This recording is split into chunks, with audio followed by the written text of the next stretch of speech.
this is Christian, and today I am looking at John chapter 11, starting at verse 30. Jesus had stayed outside the village at the place where Martha met him. When the people who were at the house consoling Mary saw her leave so hastily, they assumed she was going to Lazarus' grave to weep.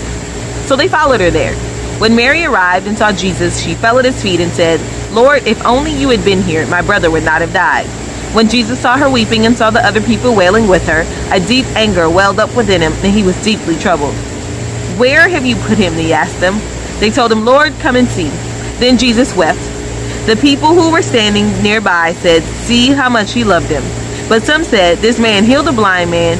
Couldn't he have kept Lazarus from dying?" Jesus was still angry as he arrived at the tomb. A cave with a stone rolled across its entrance. "Roll the stone aside," Jesus told them. But Martha, the dead man's sister, protested, "Lord, he has been dead for 4 days. The smell will be terrible."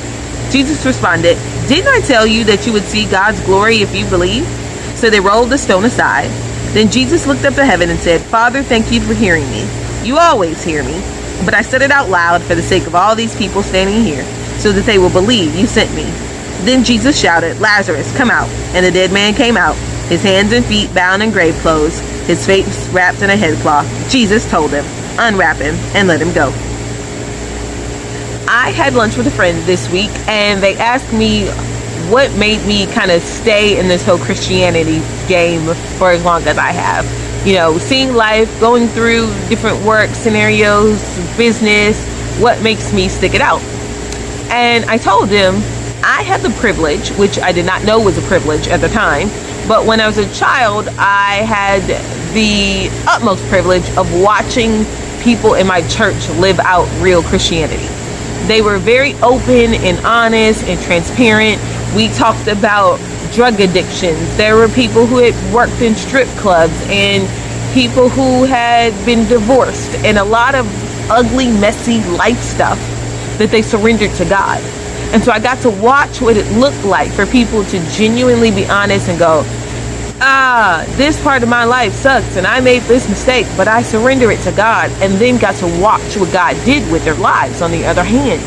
Watch divorced people come out with new marriages and healthy children, and they were able to start ministries for other divorced people. I had a Sunday school teacher who used to be a stripper, and now she helps women who come out of human trafficking. And I've seen people who have given their lives over to God and watch God be faithful.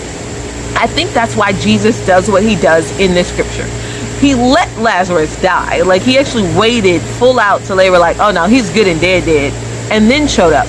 And then he stood in front of the city, in front of Mary, Martha, the whole family, in front of the entire city of people that have come out for this morning, and said, "Dad, I'm praying out loud so they hear me pray, so that they'll trust in you." I think there's a lot of people in our world that are waiting for us to live our Christianity out loud. There are non-Christians in your life that are like, I kind of want to go try this church thing, or maybe go to church, or I don't know, maybe pray or something. But they're waiting for you to be transparent and honest about what's going on in your world, so they can go, "Oh, this God thing's real." There's stuff that you've been praying about and believing for, and if you were just honest with them and go, "I believe God is going to do this," then when he does it, they go, "Oh, this is real.